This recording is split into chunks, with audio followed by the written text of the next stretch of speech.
맥스 루케이도 목사님은 자신이 초등학교 4학년 때 4명의 친구와 함께 수요일에 성경 공부에 갔던 이야기를 들려줍니다. 그때 탄탄한 몸을 가진 이름도 모르는 한 선생님이 성경 공부를 하는데, 그 성경 공부의 내용은 로마서 7장 말씀이었습니다. 거기 나오는 우리 안에서 이루어지는 영적인 갈등에 대한 말씀을 나눴습니다. 우리 마음속에 선을 행하려는 의지가 있고 악을 행하려는 의지가 있는데, 날마다 그 마음들이 우리 안에서 영적인 싸움을 한다, 그런 얘기입니다. 초등학교 4학년이 듣기에는 쉽지 않은 말씀이었지만 그 말씀을 들으면서 회개에 대해서, 그리고 용서에 대해서, 양심의 가책에 대해서 말씀을 할 때에 말씀을 메모하면서 그가 열심히 듣게 됩니다.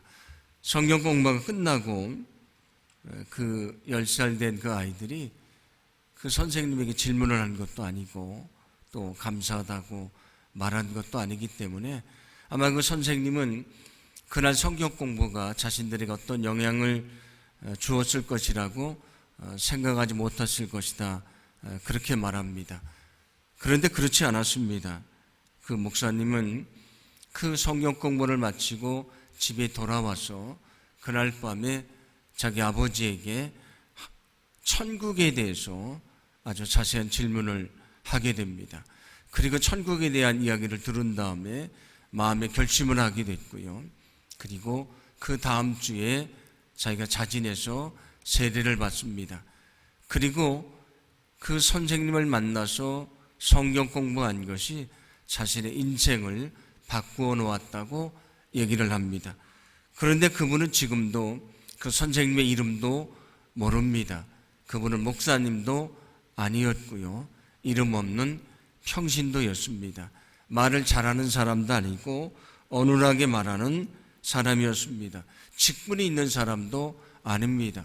누구든지 전혀 알 수 없었는데 그분이 자신의 인생의 방향을 바꾸어 놓았다고 얘기를 합니다. 우리는 교회에서 대단한 리더십이나 능력이 있는 사람들을 통해서 그 교회가 움직여진다고 생각을 합니다. 그런데 그렇지 않다라는 얘기를 들려줍니다. 교회라고 하는 것은, 하나님의 역사라고 하는 것은 이름 있는 사람이나 어떤 리더십이 있거나 능력 있는 사람들에 의해서 움직여지는 것이 아니라는 이야기입니다. 지금도 보이지 않는 곳에서 자신을 드러내지 않고 가장 낮은 곳에서 헌신하는 그 조용한 봉사자들을 통해서 하나님이 역사하신다고 말합니다. 그 사람들은 이렇게 강대상에 서서 말하는 사람이 아니고요, 예배 시간 일찍 와서 이 강대상이 제대로 있는지를 확인하는 사람입니다. 마이크를 차고 유창하게 말하는 사람이 아니고요, 저 뒤에서 마이크를 켜는 사람입니다. 자신을 드러내지 않고 조용히 이름도 없이 빛도 없이 섬기는 많은 사람들을 통해서 하나님의 역사가 이루어지고 있고, 교회도 그렇게 하나님의 사명을 감당한다고 말합니다. 그 사람들을 이 책에서는 조용한 봉사자라고 얘기를 합니다. 우리가 베드로라 가면 얼마나 위대한 주님의 사도입니까? 초대교회를 이끌어갔던 수장이지 않습니까? 우리는 베드로를 기억하고 그를 칭찬합니다. 그런데 베드로를 주님 앞으로 데려온 사람이 있습니다. 그가 누구냐면 그의 동생인 안드레입니다. 성경을 보면 12명의 제자들 중에서 안드레는 아주 큰 역할을 한 사람으로 나오지 않습니다. 그런데 베드로가 위대한 사도가 될 수 있었던 것은 안드레가 베드로를 예수님 앞으로 데려왔기 때문입니다. 이 땅에는 이처럼 자신을 드러내지 않지만 이름도 없이 빛도 없이 헌신하는 조용한 봉사자들이 많이 있습니다. 많은 사람들은 자기를 드러내고 자기가 주도적으로 일을 내야 그것이 하나님을 위한 일이라고 생각하지만 그렇지 않다는 것입니다. 하나님은 지금도 이름도 없이 가장 낮은 곳에서 하나님을 위해 헌신하는 많은 사람들을 통해서 일하신다는 것을 성경은 말씀해 주고 있습니다. 그 사람들을 조용한 봉사자라고 말씀을 드렸는데 오늘 성경은 우리에게 그것을 말씀해 줍니다. 너희들도 조용한 봉사자로 가장 낮은 곳에서 섬기는 자로 살아가라고 말씀을 합니다. 갈라디아서 5장 13절인데 이렇게 말씀을 합니다. 제가 봉독해 드립니다. 형제들아 너희가 자유를 위하여 부르심을 입었으나 그러나 그 자유로 육체의 기회를 삼지 말고 오직 사랑으로 서로 종 노릇하라. 아멘. 오늘 말씀 앞에 보시면 바울이 계속해서 얘기하는 것이 있습니다. 우리는 자유롭게 됐다. 우리는 자유롭게 됐다라고 얘기를 합니다. 어디서 자유롭게 됐습니까? 죄로부터 자유롭게 됐고요. 죄책으로부터 자유롭게 됐고요. 율법으로부터도 자유롭게 되고요. 우리는 전에는 죄의 종이었는데 우리는 거기서부터 자유롭게 됐다고 얘기를 합니다. 자유롭게 됐으면 우리 마음대로 또 우리 생각대로 그냥 살아가면 되는 것입니까? 그렇지 않습니다. 성경에서 말씀하는 자유라고 하는 것은 내 마음대로 사는 것이 아닙니다. 성경에서 말하는 자유라고 하는 것은 하나님이 주신 자유의지를 가지고 우리가 하나님의 뜻을 선택하고 그 일을 위해서 헌신하고 살아가는 것을 말합니다. 내 마음대로 사는 자유를 말하는 것이 아니고요. 하나님의 뜻을 선택하고 그 일을 위해 헌신하며 사는 것을 진정한 자유라고 말씀해 줍니다. 오늘 성경은 우리에게 무엇을 말씀해 주냐면 너희가 과거에는 죄의 종이었다. 이제는 너희가 자유하게 됐는데 우리에게 요구하시는 것이 있다는 것입니다. 전에는 죄의 종이었고 이제는 자유하게 됐는데 우리가 어떻게 살아가야 되는가? 이제 우리가 다시 종이 되어야 된다고 말씀합니다. 어떤 종인가? 그것은 섬기는 종이라고 말씀을 합니다. 과거에는 우리가 죄의 종이었지만 우리가 자유롭게 됐으니 이제는 섬기는 종으로 살아가라고 말씀을 합니다. 그래서 오늘 성경은 서로 종노릇하며 사랑으로 섬기라고 말씀해 주고 있습니다. 여러분, 우리는 서로 종노릇하며 사랑으로 섬겨야 된다는 것을 기억하시기를 바랍니다. 과거에는 죄의 종이었지만 자유롭게 됐습니다. 이제 우리에게 요구되는 삶은 섬기는 종으로 살아가는 것입니다. 저와 여러분이 주님처럼 섬김의 자리로 내려가시고 거기서 우리가 정말 섬기는 자로 하나님의 영광을 드러내는 거룩한 삶이 되기를 간절히 소망합니다. 갈릴리의 나사렛에 마리아라고 하는 아주 평범한 한 여인이 살고 있었습니다. 그런데 하나님이 천사를 통해 그 여인에게 내가 세상을 구원할 메시아를 잉태하게 되겠다 그렇게 말씀을 합니다. 그때 그 여인이 이렇게 말하는데 누가복음 1장 38절입니다. 함께 봉독합니다. 마리아가 이르되 주의 여종이니 말씀대로 내게 하매 천사가 떠나가니라. 아멘. 아멘. 마리아가 말합니다. 나는 주님의 여종입니다. 그 여인의 고백은 나는 주님의 종이라고 하는 것입니다. 오늘 마리아가 고백했던 나는 종입니다 라고 하는 그런 마음이 저와 여러분에게 있기를 간절히 소망합니다. 많은 사람들은 사람들에게 빛을 받고요, 사람들에게 인정을 받고 영광을 얻는 주인공이 되기를 원합니다. 만약에 내가 주목을 받지 못하면, 내가 주인공이 되지 않으면 자기를 실패자라고 생각을 합니다. 그런데 오늘 마리아가 말했던 것처럼 우리에게 필요한 마음은 종의 마음을 갖는 것입니다. 우리가 그 마음을 가지고 우리 자신을 내려놓고 온전히 주님을 섬기는 믿음의 삶을 살기를 간절히 소망합니다. 왜냐하면 그 종의 마음은 바로 주님의 마음이기 때문입니다. 주님은 하나님의 아들이셨지만 그 영광스러운 자리를 포기하시고 이 세상의 가장 낮은 자리에 인간의 몸을 입고 오십니다. 그리고 저 십자가에 자기의 몸을 내어주시고 우리를 구원하시는 하나님의 귀한 일을 감당하십니다. 그것이 주님의 종의 마음이라고 말씀을 합니다. 우리도 그 주님의 종의 마음을 가지고 가장 낮은 자리에서 우리의 욕심을 내려놓고 다른 사람을 섬기고 다른 사람에게 영광을 돌리고 또 거기서 하나님의 사명을 감당하는 거룩한 삶이 되기를 간절히 소망합니다. 우리가 전에는 죄의 종이었지만 이제는 우리가 주님을 따라서 섬기는 종으로 살아가기를 간절히 소망합니다. 마태복음 20장을 보시면 이런 얘기가 나오는데 세베대의 두 아들이 있습니다. 예수님의 12제자였던 야고보와 요한이라고 하는 사람인데 그 어머니가 예수님에게 찾아와서 요청을 합니다. 어떤 요청을 하냐면 마태복음 20장 20절과 21절인데 제가 봉독해 드립니다. 그때 세베대의 아들의 어머니가 그 아들들을 데리고 예수께 와서 절하여 무엇을 구하니 예수께서 이르시되 무엇을 원하느냐 이르되 나의 이 두 아들을 주의 나라에서 하나는 주의 우편에 하나는 주의 좌편에 앉게 명하소서 그렇게 요청을 합니다. 이 어머니가 찾아와서 세베대의 두 아들 야고보와 요한을 예수님의 나라가 이루어지면 하나는 좌편에 하나는 우편에 앉게 해달라 가장 높은 자리에 앉게 해달라고 요청을 합니다. 그런데 생각해 보면 어떻습니까?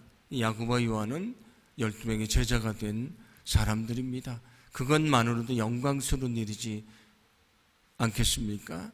그리고 성경을 보면 그 12명의 제자들 중에서 아주 특별할 때에 예수님이 꼭 데리고 갔던 특별한 제자 3명이 있습니다. 12명의 제자들 중에서 더 핵심적인 제자들이 있는데 바로 베드로와 야고보와 요한입니다. 그렇다면 더 핵심적인 제자가 됐으니까 더 영광스러운 것이지 않습니까? 그런데 그의 어머니는 거기에 만족하지 않고 더 영광스러운 자리를 달라고 요청을 합니다. 그런데 성경을 보면 어머니만 그렇게 말한 것이 아니고요. 다른 복음서를 보면 야고보와 요한도 그렇게 요청을 합니다. 우리를 그런 높은 자리에 앉게 해주십시오. 그러니까 다른 제자들이 그 말을 듣고 분개를 합니다. 어찌 너희들만 높은 자리에 앉느냐라고 해서 그들이 다투게 됐다고 성경은 말씀해 줍니다. 주님이 그런데 그 전에 제자들이 어떤 말씀을 들려주셨는가? 너희는 어린아이와 같이 되라 그 말씀을 들려줬습니다. 또 어떤 말씀을 들려줬냐면 한 부자 청년에게 너의 재산을 다 팔아서 가난한 자에게 나눠주고 나를 따르라 그 말씀을 들려줬습니다. 제자들도 그 말씀을 다 들었습니다. 어떤 말씀을 또 들려주시냐면 나중된 자가 먼저 되고 먼저 된 자가 나중될 것이다 라는 말씀도 들려줬습니다. 어떤 말씀을 또 들려줬냐면 내가 십자가에 달려 죽지만 다시 살아날 것을 말씀해 줬습니다. 앞에서 했던 말씀이 어떤 말씀입니까? 너희들이 서야 될 자리는 영광스러운 자리가 아니다. 너희 영광을 포기하는 가장 낮은 자리다. 그 낮은 자리에서 자신을 내려놓고 섬기는 것이 너희들이 가야 될 길이라고 말씀해 주셨는데 어리석은 제자들은 누가 더 높은 자리에 오를 것인가를 놓고 논쟁을 하고 있습니다. 얼마나 어리석은 제자들의 모습입니까? 그런데 그 모습이 우리 자신의 모습일 때가 많이 있습니다. 주님이 그들에게 말씀하십니다. 마태복음 20장 26절부터 28절인데 함께 봉독합니다. 너희 중에는 그렇지 않아야 하나니 너희 중에 누구든지 크고자 하는 자는 너희를 섬기는 자가 되고 너희 중에 누구든지 으뜸이 되고자 하는 자는 너희의 종이 되어야 하니라. 인자가 온 것은 섬김을 받으려 함이 아니라 도리어 섬기려 하고 자기 목숨을 많은 사람의 대속물로 주려 함이니라. 아멘. 아멘. 여기 뭐라고 말씀합니까? 너희는 그러면 안 된다.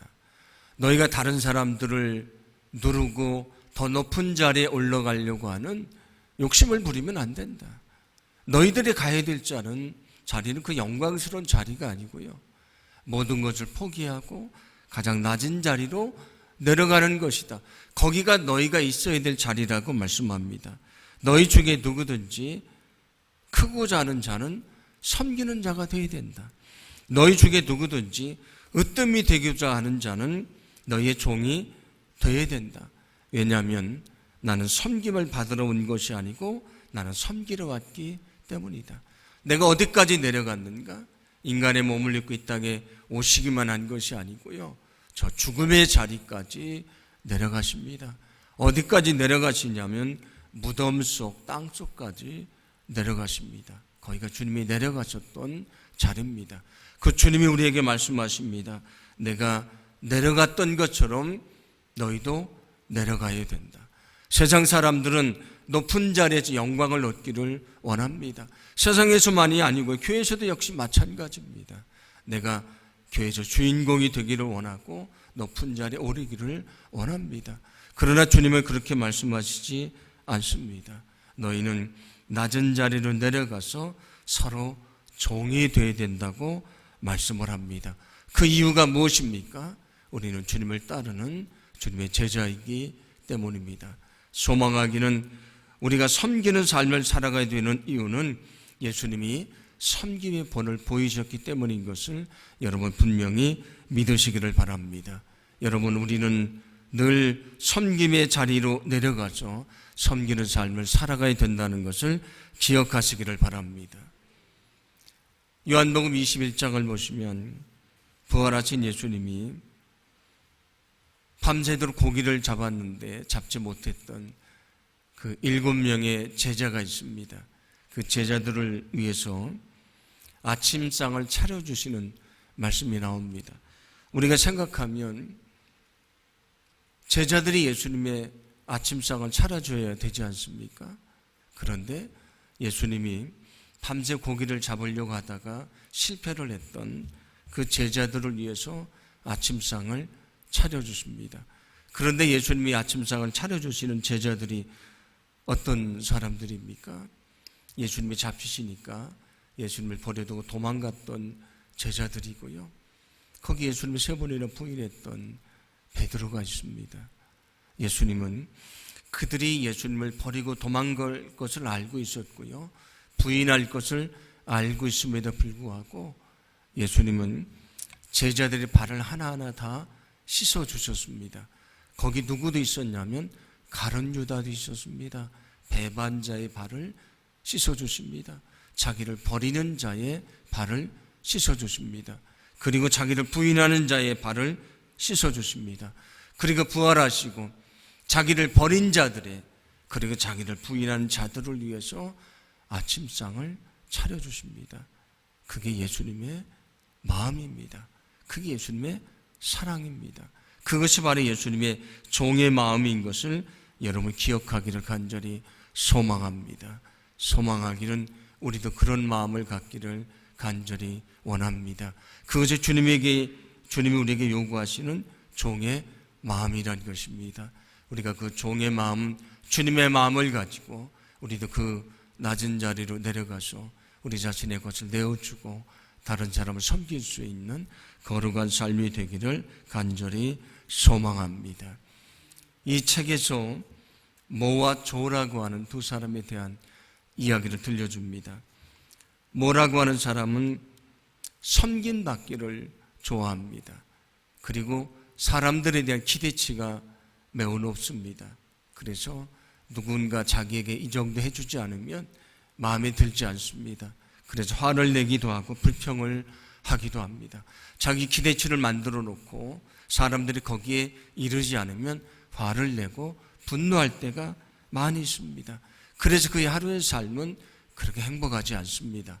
그런데 조라고 하는 사람은 하루를 시작할 때 제일 먼저 생각하는 것은 오늘 내가 누구를 어떻게 도울 것인가를 먼저 생각합니다. 하루의 삶을 되돌아보면서 내가 정말 의미 있는 삶을 살았는가, 그렇지 않은 것을 무엇으로 판단하냐면 내가 정말 다른 사람을 잘 돕고 살았는가, 존중해 주며 살았는가가 평가의 기준이 됩니다. 그래서 늘 미소를 띠고 그가 반갑게 인사하며 하루를 시작합니다. 격려의 말을 하고 섬겨주고 긍정적인 말을 건네게 됩니다. 여러분, 누가 더 행복한 삶을 살아가는 사람입니까? 섬김을 받으려고 하는, 뭐라고 하는 사람이 아니고요, 섬기는 조가 더 행복한 사람입니다. 이사야 58장 11절을 보시면 이런 말씀이 있는데 제가 봉독해 드립니다.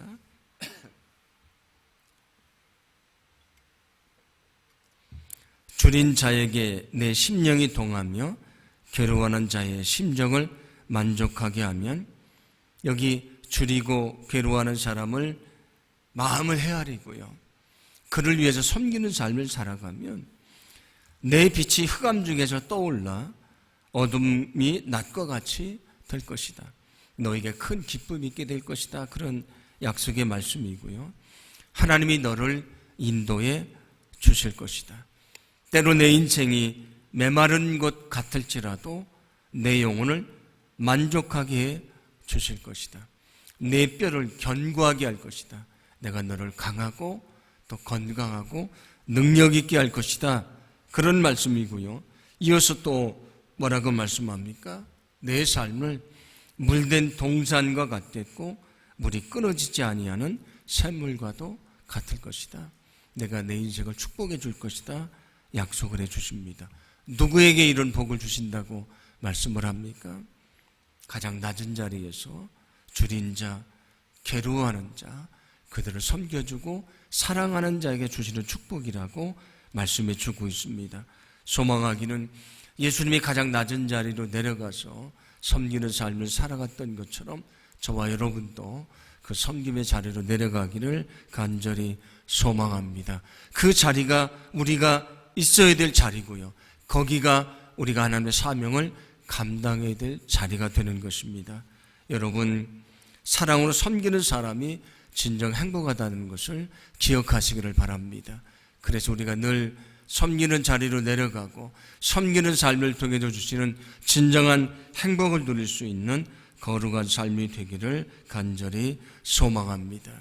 미국에서 설문조사를 했는데 4,500명을 설문조사를 했는데 그 사람들은 어떤 사람들이라면 1년에 100시간 이상 자원봉사를 하는 사람들입니다.